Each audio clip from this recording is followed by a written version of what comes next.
굿모닝 여러분. 이제 가을이 바로 눈앞에 온 것 같습니다. 참 아름다운 날입니다. 가을 냄새가 조속으로 물씬 풍깁니다. 우리 9월 세 번째 벌써 주일입니다. 이렇게 귀한 시간 예배 자리에 함께 하신 여러분들 정말 잘 오셨고요. 환영하고 모두 축복합니다. 오늘 우리가 다 각자 어려운 상황이지만은 교회에서 가정에 모여서 함께 이렇게 예배드리는 이유가 무엇입니까? 그 이유가 지금 우리가 부를 이 찬양 속에 담겨 있습니다. 이 세상 가장 아름다운 순종의 눈물, 온 세상 다시 빛나게 한 생명의 눈물. 그가 이 땅에 오신 이유, 당신이 죽어야 죄인이 살게 되고 져야만 승리하는 놀랍고 영원한 신비, 지으신 그대로 회복시킨 우리의 창조주 그리스도, 십자가의 길로 아버지의 뜻 이루셨네. 그가 이 땅에 오신 이유. 그러므로 이제 우리에게 맡겨진 그 소망, 그 사랑, 그 생명, 그 아름답고 눈부신 십자가의 길, 우리가 이 땅에 살아가야 할 이유입니다. 그 이유를 주신 그 주님을 우리가 늘 예배하는 것입니다.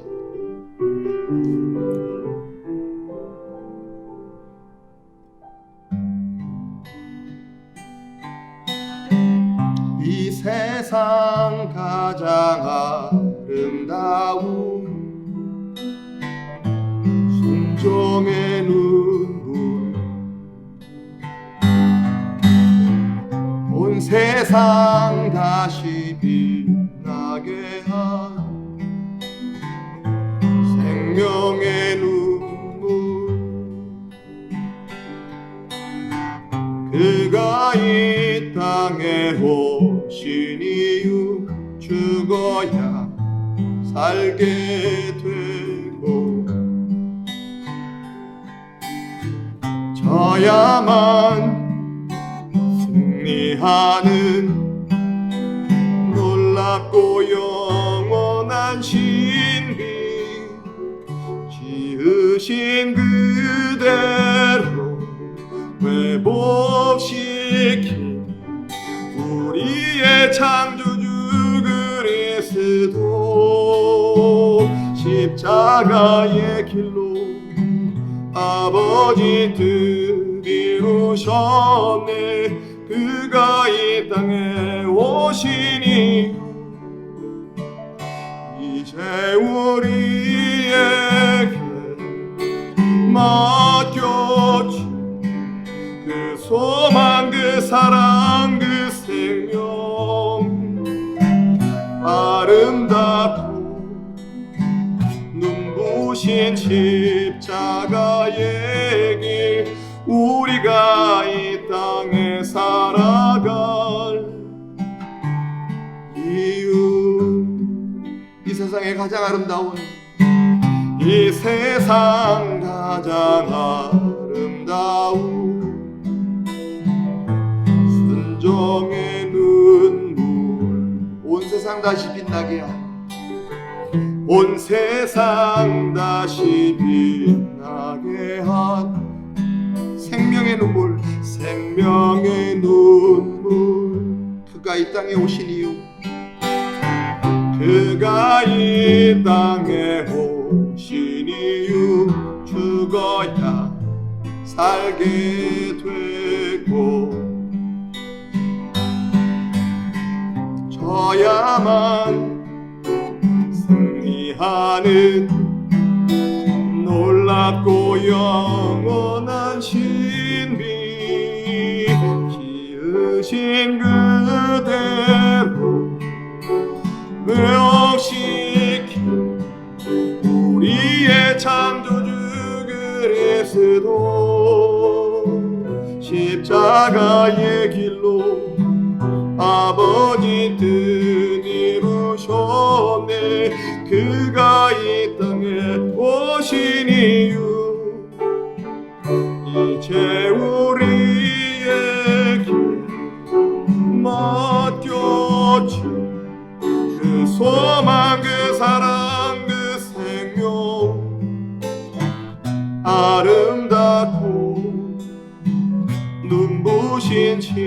십자가의 길 우리가 이 땅에 살아갈 이유 이제 우리에게 맡겨진 그 소망 그 사랑 그 생명 아름답고 눈부신 십자가의 길 우리가 이 땅에 살아갈 이유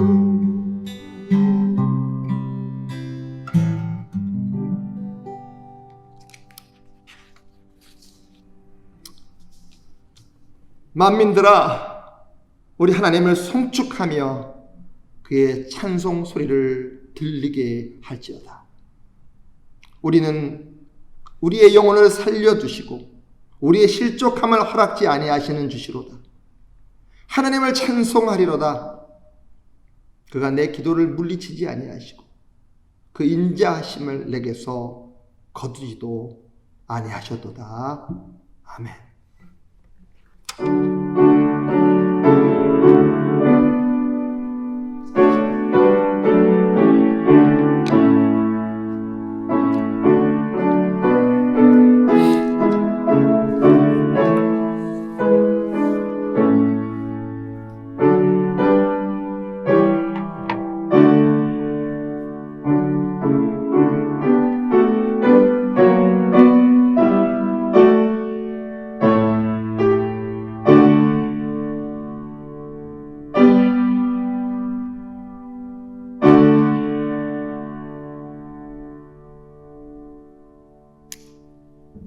거룩하신 하나님 아버지, 주님의 백성들이 마음과 정성을 다하여 예배드리오니 받아주시옵소서.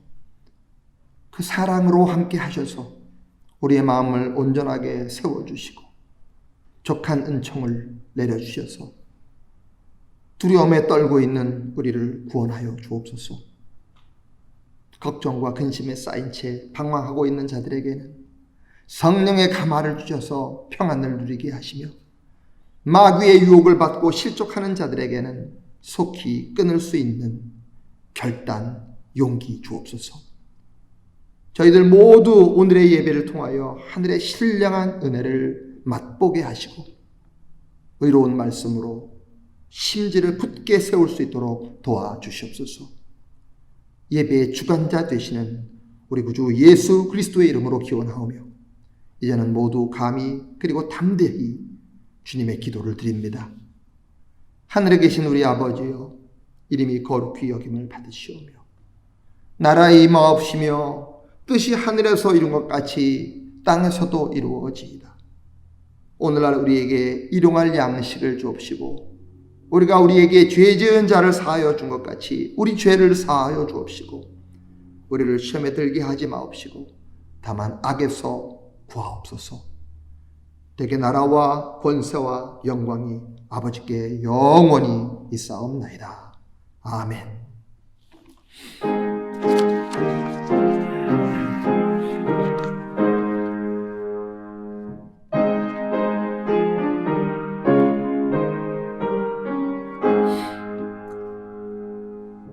만복의 근원 하나님 온 백성 찬송 드리고 저 천사여 찬송하세. 찬송 성부 성자 성령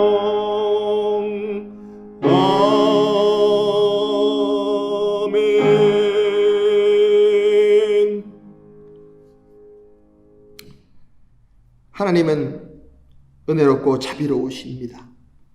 우리의 필요가 우리 입술에 닿기도 전에 하나님께서는 다 알고 계십니다. 그럼에도 불구하고 우리가 이렇게 고백하는 것은 하나님께서 모르셔서가 아니라 우리 마음에 불안하게 하는 모든 것을 자백함으로 하나님의 자비와 긍휼을 구하기 위함입니다. 하나님의 사랑을 확신하며 먼저 함께 고백의 기도로 기도드리도록 하겠습니다. 우리 다 같이 기도하겠습니다. 사랑과 은혜가 풍성하신 하나님 아버지, 죄악 중에 묻혀 살던 저희들이 주님 앞에 나와 회개하며 용서를 빕니다. 주님은 살찐 양으로 드리는 제사보다 순종을 원한다 하셨으나 저희들은 형식적인 예배를 드리는 것에 만족하면서 진리의 근원이 되시는 말씀에는 순종하기를 싫어했습니다. 성전 마당만 밟는 자가 되지 말고 정의와 공의를 강같이 흐르게 하라 하셨는데 저희들은 하나님의 뜻을 실천하는 것은 소홀한 채 오늘도 습관적으로 교회 문턱을 드나들고 있습니다. 하나님의 뜻은 거역하면서도 육신적인 복을 구하고 있습니다. 주의 종들을 통하여 들려주시는 하나님의 말씀은 소홀히 하면서 신비로운 황홀경만을 사모하는 왜곡된 신앙을 가지고 있습니다. 주님, 우리의 미신적이고 일그러진 신앙을 용서하여 주시고 바르게 세워 주옵소서. 예수님의 이름으로 이 참여하는 기도를 드리며 이제는 주님과 나만이 아는 은밀한 죄를 생각하며 침묵으로 참여를 계속합니다.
하나님의 자녀 여러분, 이 복음, 이 기쁜 소식을 들으십시오. 하나님의 사랑은 측량할 수 없으며 우리는 모두 그 사랑 안에 있습니다. 우리가 그 은혜로 용서함을 받았으므로 이제 서로 사랑하고 세상을 섬겨야 할 의무가 주어졌음을 기억하고 살아가십시오. 할렐루야. 아멘. 다 같이 확신을 가지고 다시 사도신경으로 신앙 고백하겠습니다. 전능하사 천지를 만드신 하나님 아버지를 내가 믿사오며 그의 외아들 우리 주 예수 그리스도를 믿사오니 이는 성령으로 잉태하사 동정녀 마리아에게 나시고 본디오 빌라도에게 고난을 받으사 십자가에 못 박혀 죽으시고 장사한 지 사흘 만에 죽은 자 가운데서 다시 살아나시며 하늘에 오르사 전능하신 하나님 우편에 앉아 계시다가 저리로서 산자와 죽은 자를 심판하러 오시리라. 성령을 믿사오며 거룩한 공회와 성도가 서로 교통하는 것과 죄를 사하여 주시는 것과 몸이 다시 사는 것과 영원히 사는 것을 믿사옵나이다. 아멘.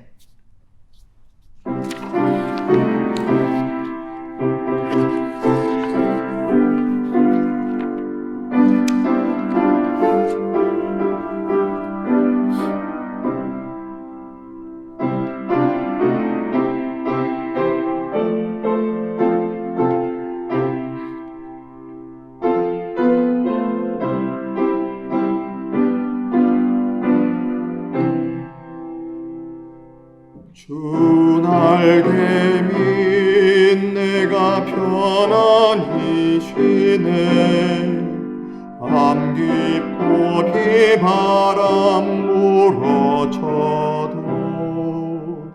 아버지께서 날 지키시리니 거기서 평안히 쉬리로다. 주 날개미 즐거워라 사랑 그늘 잠이며 주 날개 밑내 쉬는 영원히 거기서 살리 주 날개 밑 나의 피난처 되니 거기서 쉬기를 원하노라.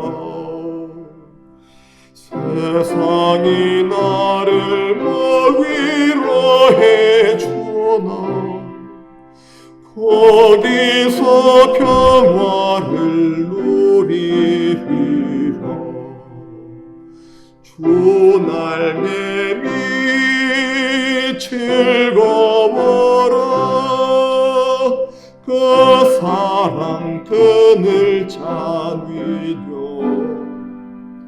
주 날개 밑내 쉬는 영원히 거기서 살리 주 날개 밑 참된 기쁨이 있네. 고달픈 세상 길 가는 동안 나 거기 숨어 돌보심을 받고 영원한 안식을 얻으리라. 주 날개 밑 즐거워라. 그 사랑 그늘 잠이며 주 날개 밑내 쉬는 영원히 거기서 살리.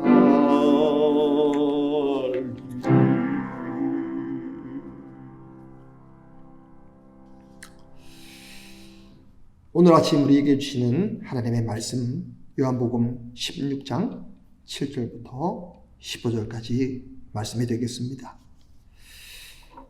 오늘 하나님의 말씀은 요한복음 16장 7절부터 15절까지입니다.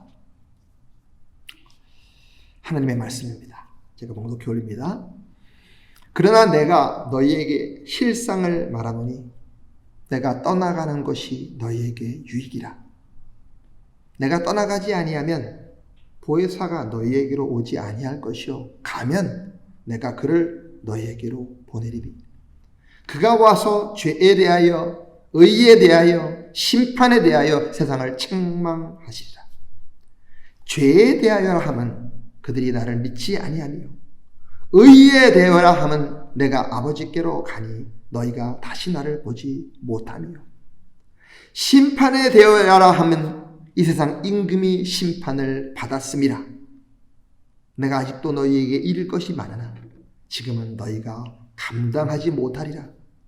그러나 진리의 성령이 오시면 그가 너희를 모든 진리 가운데로 인도하시리니 그가 스스로 말하지 않고 오직 들은 것을 말하며 장래 일을 너희에게 알리시리라. 그가 내 영광을 나타내리니 내 것을 가지고 너희에게 알리시겠습니다. 무릇 아버지께 있는 것은 다 내 것이라. 그러므로 내가 말하기를 그가 내 것을 가지고 너희에게 알리시리라 하였노라. 아멘. 한 성도님의 아이가 두 돌이 막 지났을 때의 일입니다. 어린아이가 하루는 자기 양말에 구멍이 나서 발가락이 삐져나온 것을 발견했습니다. 그러나 겨우 두 돌밖에 안 된 아이가 어머니 제 양말에 구멍이 나서 발가락이 보입니다 라고 말할 수 없는 거 아니겠습니까? 그 아기가 그 아이의 수준에서 엄마에게 이렇게 말을 했다고 합니다. 엄마 내 발가락 까꿍. 엄마 내 발가락 까꿍. 이 얼마나 탁월한 표현입니까? 정말 재능이 뛰어난 아이입니다. 그러나 우리가 이 아이의 표현을 탁월하게 평가하는 것은 이제 2돌밖에 안 된 그 아이의 수준을 감안했기 때문입니다. 만약 그 아이가 10살이 넘고 청소년이 되고 20살, 30살이 되었는데도 부모 앞에서 내 발가락 깍공 정도의 표현 수준에 머물러 있다면 이건 큰 문제가 아닐 수가 없습니다. 또 반면에 겨우 2돌에 지난 아이가 그처럼 비범한 표현을 했다고 해서 부모들이 그날로부터 서점에 가서 초등학교 수준의 교과서를 사다가 그 아이에게 말을 가르치기 시작한다? 그 아이는 아마 스트레스를 엄청 받게 될 것입니다. 얼마 가지 않아 아예 입을 다물고 말 것입니다. 그 아이의 수준으로는 초등학교 국어 교과서를 감당할 수 없기 때문에 그 말에 대한 흥미 자체를 잃게 될 것이기 때문입니다. 아이들의 말은 끊임없이 발전되어야만 하지만 그러나 거기에는 반드시 시간과 과정을 필요로 합니다. 세상 만사가 다 같은 이치입니다. 서산에 떨어지는 해를 우리 인위대로 금방 끌어올릴 수 있는 방법이 있습니까? 그런 방법은 없습니다. 서산에 떨어지는 해는 반드시 하룻밤을 지나야 그 이튿날 아침 동쪽에서 떠오르는 법입니다. 곡식이 여물기 위해서는 필요한 만큼의 세월을 가져야 합니다. 한 나무가 거목으로 자라기 위해서는 많은 횟수가 경과되지 않으면 안 됩니다. 어린아이가 100m를 자유자재로 달릴 수 있기 위해서는 수년이 흘러야 하고 스스로 자립하는 사회인이 되기 위해서는 20년은 좋게 경과해야만 하는 것입니다. 신앙도 이와 똑같습니다. 사람들은 예수 그리스도를 만나는 순간부터 성인 군자가 되기를 원합니다. 내 남편, 내 아내, 내 자식, 혹은 내가 전도한 사람들이 교회 문턱을 탁 넘는 순간부터 전혀 다른 사람으로 바뀌기를 원합니다. 그렇게 되지 아니하면 속상해합니다. 실망합니다. 그러나 성경은 그 어디에도 그런 예는 찾아볼 수 없습니다. 사람은 그렇게 쉽게 변하지 않습니다. 우리는 아브라함을 믿음의 조상이라고 부릅니다. 그만큼 아브라함의 믿음이 출중한 까닭입니다. 하나님의 말씀 한마디에 나이 75세의 아브라함은 모든 것을 다 버려두고 미지의 땅, 가나안 땅으로 향했습니다. 얼마나 훌륭한 믿음입니까? 그러나 아브라함이 가나안 땅에 이르러 제일 먼저 무엇을 했습니까? 막상 가나안 땅에 도착해 보니까 그를 기다리고 있는 것은 극심한 기근이었습니다. 그래서 아브라함은 주저없이 가나안 땅을 버리고 이집트로 떠나버렸습니다.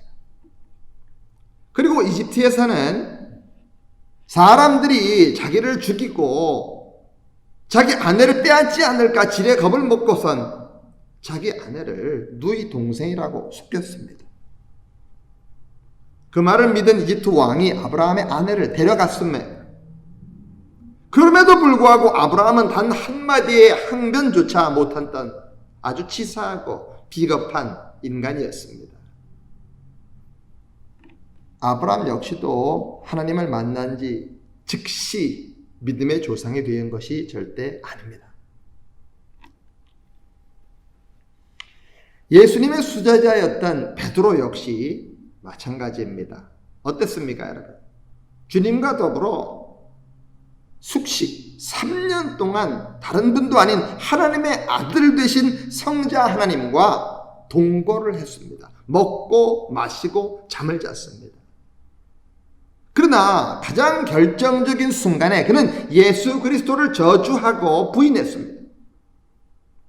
베드로 역시 주님의 부르심을 받는 그 순간부터 위대한 수제자가 된 것이 전혀 아니었습니다. 예수 그리스도를 만나는 순간에 성인 군자로 돌변한 사람은 이 세상 아무도 없습니다.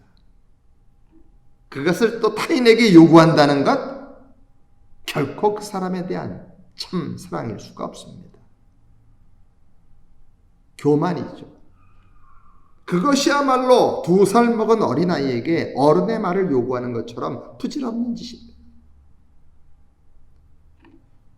사람이 말을 했다고 사람이 변한다고 하면 이 지구는 아마 천당이 됐겠죠. 오늘 본문 12절을 통해서 주님께서 이렇게 말씀하셨습니다. 내가 아직도 너희에게 이를 것이 많으나 지금은 너희가 감당치 못하리라. 엄마가 피치 못한 사정으로 집을 하룻밤 비워야 할 경우가 있죠.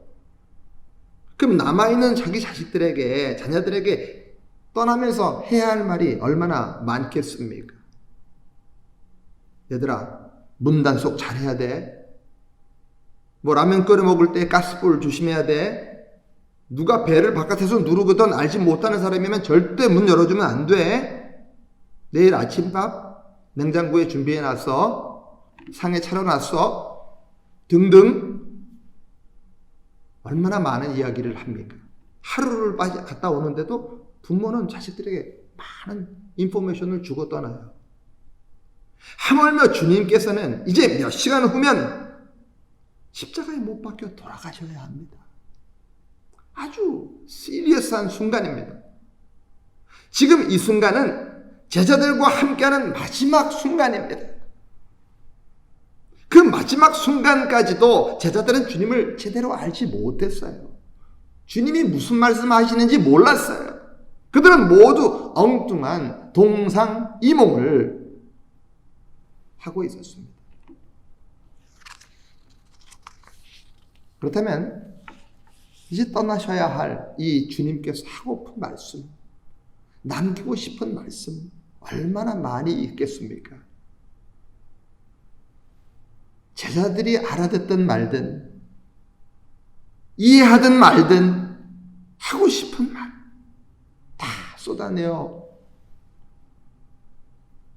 제자들에게 말씀하시는 것이 속이 후련하지 않겠습니까? 그러나 주님께서는 속에서 끓어오르는 말을 누르신 채 입을 다무셨습니다. 요한복음 16장을 끝으로 주님께서는 더 이상 제자들에게 공식적으로 말씀하지 않습니다. 개인적으로는 말씀하셨어요. 십자가 밑에서 요한에게 내 어머니다, 내 어미를 부탁한다. 이런 말씀만 하셨는데 제자들을 모아놓고 강론은 더 이상 하지 않으세요.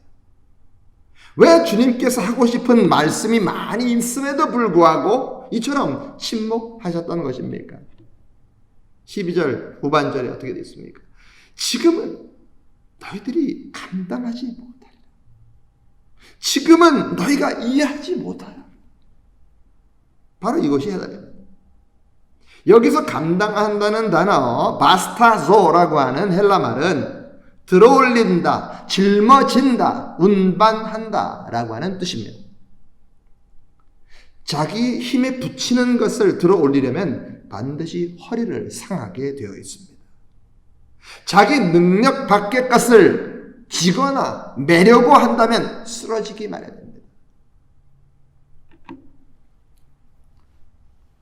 주님께서 하고 싶은 말씀이 많이 있으신데도 불구하고 더 이상 말씀치 아니하신 것은 아무리 지금 말씀하신들 제자들은 지금 감당할 수 없음을 주님께서는 알고 말씀하신 것입니다. 감당할 수 없는 것을 감당하라고 하는 것은 들 수 없는 것을 들게 하는 것이요 질 수 없는 것을 지우는 것이요, 옮길 수 없는 것을 옮기라고 강요하는 것이기에 그것은 제자를 참으로 사랑하는 것도, 제자를 참으로 도우고자 하는 것도 아니요, 오히려 제자들을 해치는 것임을 주님께서는 잘 알고 계셨던 탓입니다. 말하자면 주님께서는 겨우 네 발가락 깍꿍 정도에 머물러 있는 그 제자들의 수준을 그대로 인정하고 계셨던 것입니다. 수용하신 거예요. 주님은 참으로 제자들을 사랑하고 계셨던 것입니다. 그렇다고 해서 이 말씀의 의미가 그 수준에 그대로 머물러 있어도 좋다, 그냥 그대로 계속 살아라, 내 발가락 깍꿍 정도의 수준에 안주하고 있어도 좋다, 그런 의미는 절대로 아니죠. 지금은 너희가 감당하지 못하리라. 지금은 입니다. 이 말씀의 참 의미가 무엇입니까? 지금은 너희가 감당할 수 없지만 그러나 언젠가는 반드시 감당할 수 있어야 된다 라고 하는 말씀입니다. 예수님께서는 제자들을 사랑하셨기 때문에 지금 현재 감당할 수 없는 그들의 수준을 인정해 주심과 동시에 언젠가는 반드시 감당하지 않으면 안 될 것, 그들의 사명감을 지금 각인시켜주고 계시는 것입니다.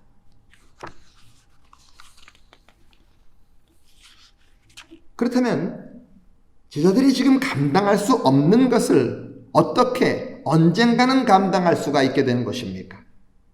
언제 감당할 수 있는 것입니까? 지금 들고 지고 옮길 수 없는 진리인데 어떻게 언젠가는 그 진리와 더불어 살아갈 수 있는 것입니까?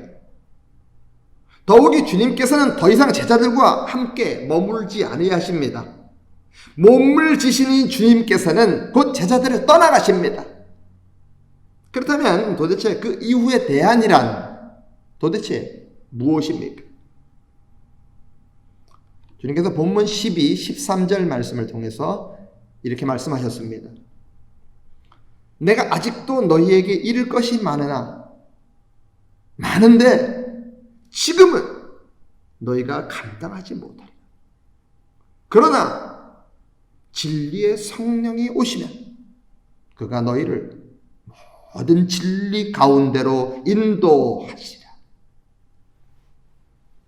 하나님의 영이신 성령님께서 진리를 전혀 감당할 수 없었던 사람들이 진리를 들고 지고 진리와 더불어 살아가는, 즉 진리를 온전히 감당하는 사람이 될 수 있도록 인도해 주신다라고 하는 말씀인 것입니다.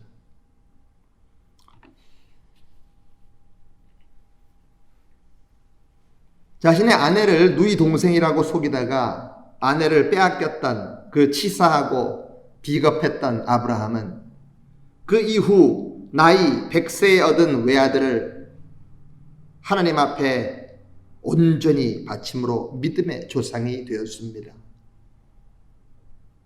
십자가의 현장에서 주님을 알지 못한다고 주님을 부인하며 저주했던 베드로는 훗날 주님을 위해 거꾸로 못 박힘으로 주님의 참된 수제자로 그의 삶을 마무리했습니다.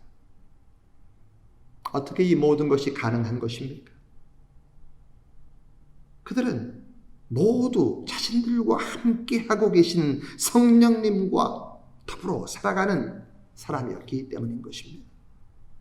성령님과 더불어 성령님에 깨어서 살아갈 때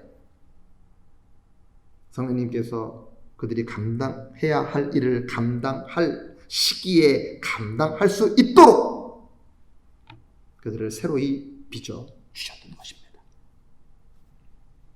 그렇다면 우리는 오늘 두 가지 참으로 귀중한 교훈을 얻게 됩니다.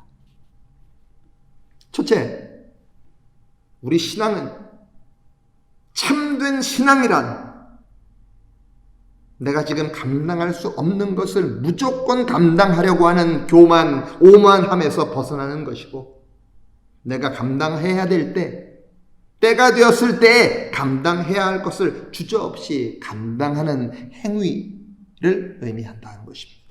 바꿔 말하면 신앙이란 내가 감당할 수 없는 것을 함부로 감당하려 하지 않는 겸손함을 잃지 않는 것이고, 깨어있는 것이고, 오버하지 않는 것이고, 감당해야 될 때, 주어질 때, 그때가 되었을 때 감당해야 될 것을 책임을 다해 감당하는 용기라 할 수 있습니다. 참된 신앙이 말입니다. 신앙은 용기.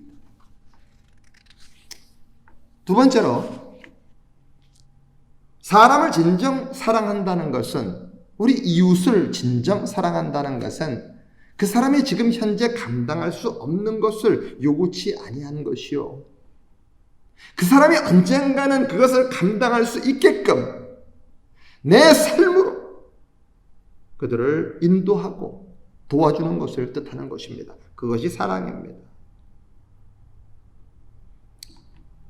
사랑하는 여러분, 자기 자신에 대해 필요 이상으로 조급하게 생각하지 마십시오. 하루아침에 성인 군자가 되려는 그 망상에서 벗어나십시오. 그렇지 않을 경우 우리는 스스로 지쳐서 스스로 포기하는 자가 될 수밖에 없습니다. 좌절하게 됩니다. 왜 난 이렇지? 난 왜 변하지 못하는 걸까? 만약 하루아침에 성인 군자가 되는 길이 있다고 주장하는 곳이 있다고 한다면, 그런 집단이 있다고 한다면 그곳이 어디든 상관없이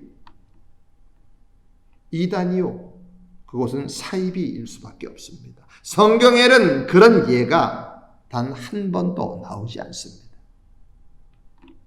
중요한 것은요, 내가 하나님을 향해, 여러분이, 우리 각자가 하나님을 향해 돌아 앉았다는 것 자체가 중요한 것입니다. 이렇게 우리가 하나님 앞에 모였다고 하는 것 자체가 중요한 것입니다. 하나님의 이름으로 모인 거지 않습니까? 내가 주님을 향해 돌아 앉았다고 하는 것은 내 행동이 180도 완전히 새로워졌다는 것을 의미하는 거 아닙니다.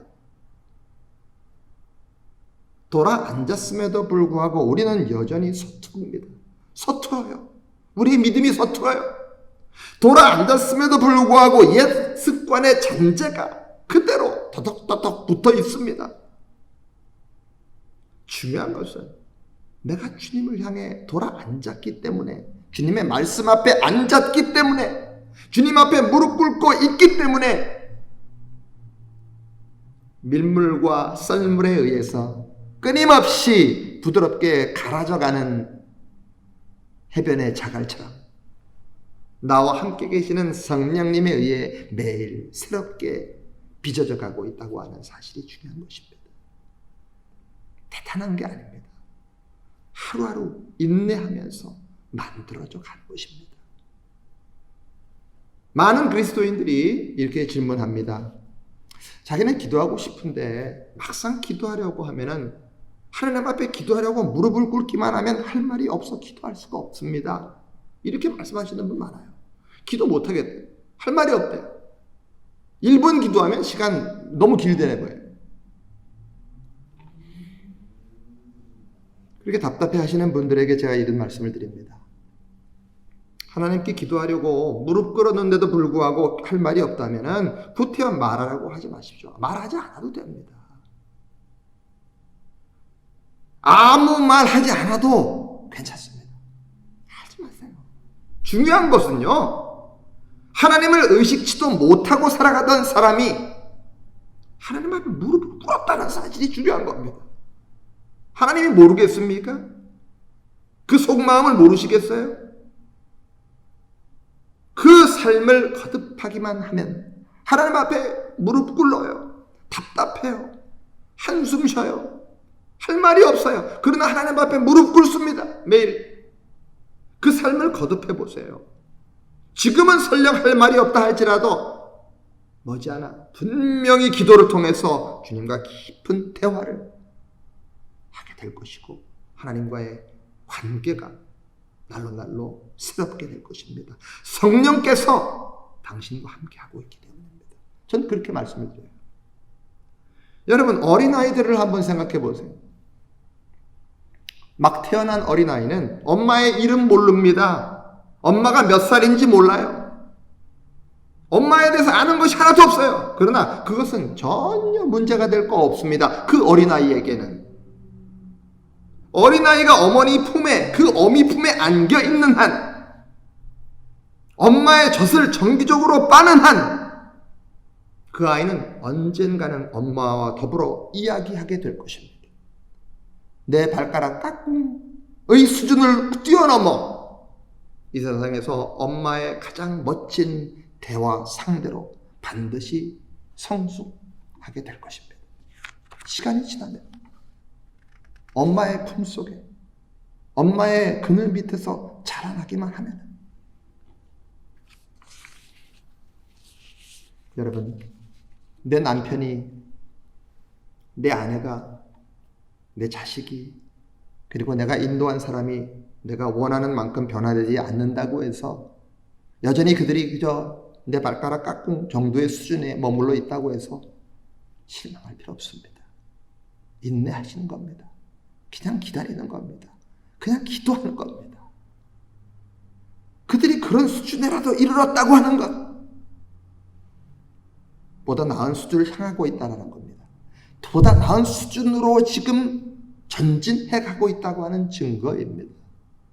그러므로 도리어 내가 나의 삶으로 인내하며 그들을 도울 수 있는 자가 되어야 합니다.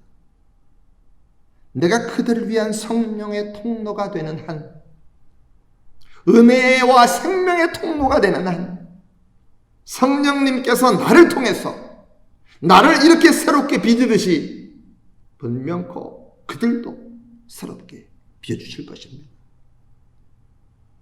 그러나 내가 주님을 믿는다고 한 지가 많은 세월이 흘렀는데도 내가 여전히 그저 내 발가락 까꿍 하는 정도의 수준에 안주하고 있다면, 수십 년을 믿었는데 아무런 반응이 없어요.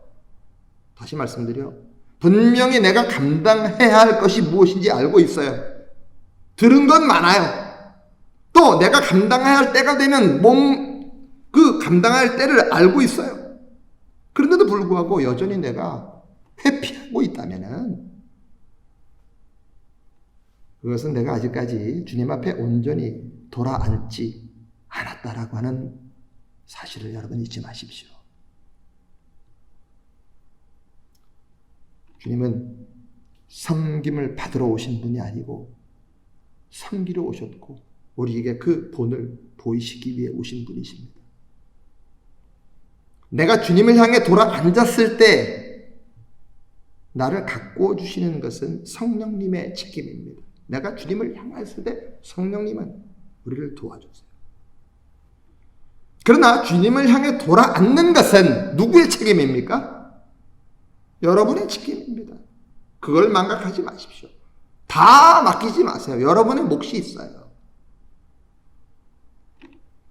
아이를 낳은 산모가 아이에게 보다 좋은 모유를 공급하기 위해서 필요한 영양분을 섭취하는 것은 그 산모의 책임입니다.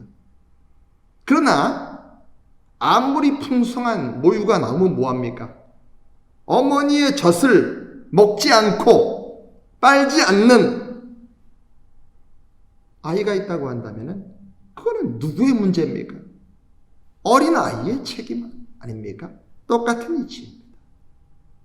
상은 차려졌는데 먹으려 하지 않아요. 사랑하는 여러분, 우리 이 아침 우리 모두 주님을 향해 내가 돌아앉아 있는지, 내가 아직까지 그냥 내 발가락 까꿍 정도의 수준으로 지금 수십 년 그리스도인의 삶을 살아가고 있는데 그냥 그 수준인지 한번 스스로 돌아보시기 바랍니다. 내가 오늘 주님을 향해 온전히 돌아앉아 있는지 생각하십시오. 여러분, 누가 성령 충만한 사람입니까? 감당할 수 없는 것을 아무 준비도 없이 감당하려는 오만함에서 벗어난 자요. 겸손한 자죠. 바로 겸손한 자가 성령 충만한 자예요. 감당할 때가 되었을 때 감당해야 될 것을 주저없이 책임있게 감당하는 사람, 바로 그 사람이 성령 충만한 사람인 것입니다. 성령 충만이라는 것이 추상적인 말이 아닙니다. 뭐 대단한 얘기가 아닙니다. 그죠? 하나님의 말씀을 따라 신실하게 살아가는 사람은 성령 충만한 사람입니다. 기도하시겠습니다. 어머니가 아이에게 보다 좋은 모유를 공급하기 위해 자신이 필요한 영양분을 섭취하는 것은 어머니의 책임이지만 그 어머니의 젖을 빠는 것은 바로 그 아이의 책임이라는 이 평범한 사실 속에 들어있는 진리를 오늘 깨우쳐 주셔서 감사합니다. 내가 성령님을 향해 돌아앉았을 때 말씀을 통하여 기도를 통하여 나를 새롭게 빚어주시는 것은 성령님의 책임이지만 주님을 향해서 돌아앉는 것, 온전히 돌아앉는 것 자체는 전적으로 바로 나의 책임임을 알게 해주셔서 감사합니다. 하나님, 이 시간 내가 주님을 향해 온전히 돌아앉길 원합니다. 이 시간 후로 나와 함께 하시는 성령님께서 나를 새로이 빚어주실 것을 믿고 감사합니다. 내가 감당할 수 없는 것을 함부로 감당하려는 교만, 오만함에서 벗어나게 도와주시고 내가 감당해야 할 때가 되어 주저없이 그 사명을 감당할 수 있는 용기와 겸손으로 살아갈 수 있도록 도와주시옵소서. 상대가 지금 행할 수 없는 것, 감당할 수 없는 것을 감당하라고 푸시하고 요구하는 오만하고 어리석은 자가 되지 말게 도와주시고 그가 언젠가 그 일을 감당할 수 있도록 나의 삶으로 그에게 본이 되고 그를 도와주는 참된 사랑의 사람 되게 인도해 주시옵소서. 그리하여 진리 안에서 날마다 성령 충만한 자가 되게끔 은총을 베풀어 주시옵소서. 우리 구주 예수 그리스도의 이름으로 간절히 기도드립니다. 아멘.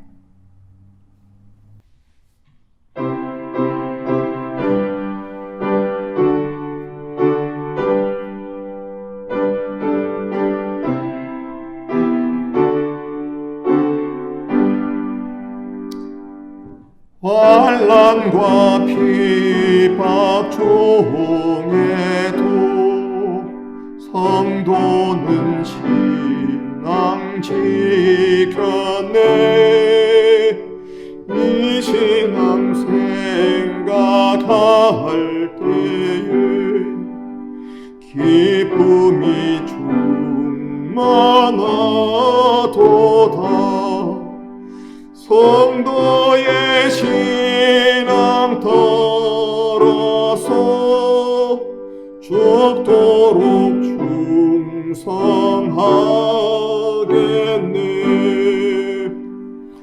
옥중에 매인 성도나 양심은 자유 얻었네. 우리 더 고난 받으면 죽어도 영원 되도다.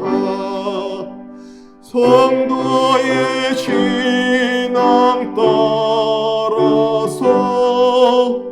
죽도록 충성하겠네.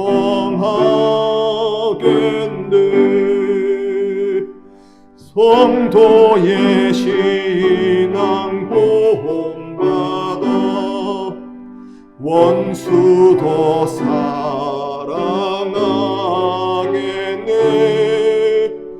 인자한 언어 행실로 이 신앙 전파하리라. 성도의 신앙 따라서 죽도록 충성하겠네.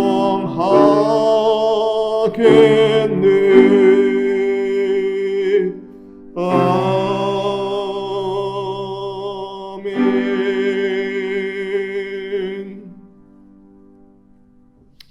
기도하시겠습니다. 인자하신 하나님, 오늘도 우리를 불러주셔서 우리가 진리의 말씀을 향해 돌아설 수 있게끔 해주심을 진심으로 감사드립니다. 지금은 귀한 헌물을 주님 앞에 바쳤습니다. 이 환난 중에도 진리를 바라보며 결연히 살아가는 성도들의 삶이 하나님의 은총이고 축복임을 감사하는 마음으로 또 우리의 삶의 초점을 진리이신 주님께 고정하겠노라고 결단하는 마음으로 바칩니다. 우리가 헌물을 이렇게 바칠 때마다 또 내 소유 중 반드시 이웃과 나누어야 할 몫이 있음을 인식하여 소유에 대한 성도의 바른 삶이 주님의 기쁨이 되기를 간절히 소망합니다.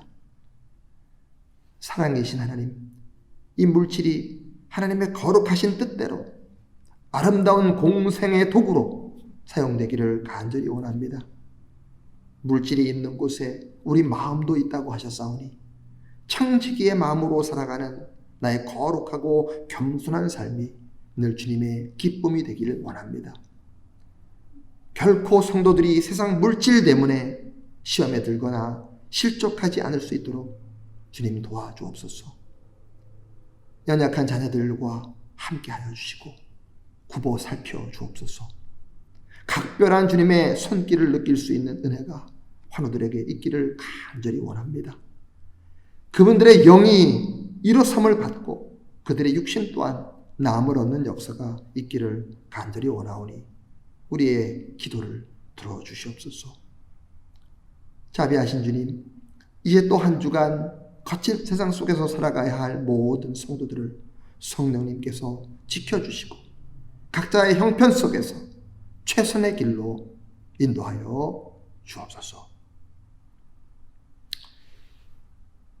죄인들이 하나님을 향하여 돌아설 수 있도록 구원의 통로가 되어주신 우리 구주 예수 그리스도의 은혜와 그 역사를 계획하시고 펼쳐주시는 하나님 아버지의 극진하신 사랑과 오늘도 우리를 새롭게 빚어주시는 성령의 감동하심과 인도하심과 보호하심이 내가 성령을 향하여 돌아앉을 때 늘 나를 책임져 주시는 성령님을 따라 겸손히 그리스도인의 책임을 다하되 주어지는 때에는 진리를 따라 용기 있게 행할 것을 결단하고 내가 향하는 모든 것을 통하여 하나님께 영광, 사람들에게 덕이 되기를 소망하며 진리 안에서 날마다 성령 충만한 자로 살기를 간구하는 성도들과 그 가정과 그 생업 위에 또 원근각처에 흩어져 있는 자녀들 위에 지금부터 영원토록 함께 계실지어다. 아멘.